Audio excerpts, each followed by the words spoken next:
जब कामयार फरीहा के सामने खड़ा होकर कहता है कि उसने उसे माफ कर दिया है और अब उससे निकाह करना चाहता है, तो फरीहा के पैरों तले जमीन खिसक जाती है। वह समझ नहीं पाती कि यह खुशी हकीकत है या कोई सपना। कामयार अपने शब्दों से उसके दिल को और मजबूत करता है। कहता है कि वह उसकी मोहब्बत को जाया नहीं होने देगा। उसे वैसी ही औरत चाहिए जो हर हाल में उसका साथ निभाए। फरीहा खुशी से बेखुद हो जाती है और बिना एक पल गंवाए आयरा को फोन कर देती है। उसकी आवाज में जीत की गूंज होती है। कामयार अब उसी का होने वाला है। फोन सुनते ही आयरा की दुनिया जैसे थम जाती है। वह वहीं जमीन पर बैठ जाती है, होंठ कांपते हैं और बस एक ही बात निकलती है, कामयार ऐसा नहीं कर सकता। आंसुओं से भरी आंखों और कांपते हाथों के साथ वह गाड़ी स्टार्ट करती है और सीधा कामयार के घर पहुंच जाती है। उसे नहीं पता था कि कामयार पहले से हर चीज देख और समझ चुका है और अब वह आखिरी पर्दा उठाने को तैयार था। आयरा कमरे में दाखिल होते ही टूट पड़ती है। वह गिड़गिड़ाकर कहती है कि वह सब एक गलती थी। इतनी बड़ी सजा मत दो। जिससे मोहब्बत थी उससे शादी कैसे कर सकते हो? लेकिन कामयार ठंडे और सधे हुए लहजे में जवाब देता है कि उसे अब ऐसी औरत चाहिए जो उसकी कदर करना जानती हो। यह सुनकर आयरा का सब्र टूट जाता है। गुस्से और दर्द में वह उस पर वार करती है, फिर रोते हुए उसके सीने से लग जाती है। लेकिन कामयार पीछे हट जाता है। वह साफ कह देता है कि अब उसका इस रिश्ते पर कोई हक नहीं रहा। टूटे दिल के साथ आयरा वहां से चली जाती है, ये कहते हुए कि वह अब कभी वापस नहीं आएगी। लेकिन कहानी यहीं खत्म नहीं होती। कुछ ही समय बाद कामयार आयरा के घर शादी का कार्ड भिजवा देता है,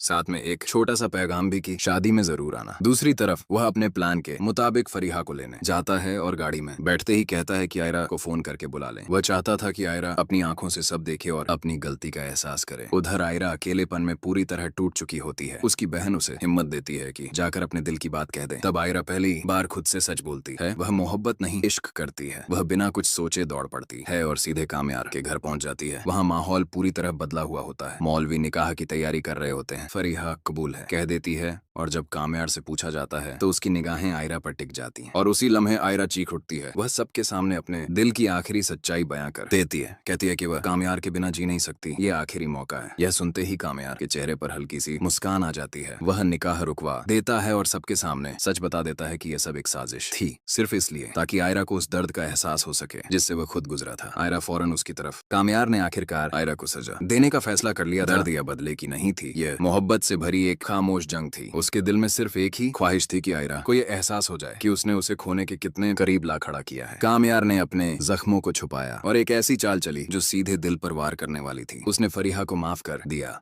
और सिर्फ माफ ही नहीं किया बल्कि उससे शादी करने का फैसला भी सुना दिया। मकसद साफ था, आयरा को उसी मोहब्बत में तड़पाना जिसे वह कभी हल्के में ले चुकी थी।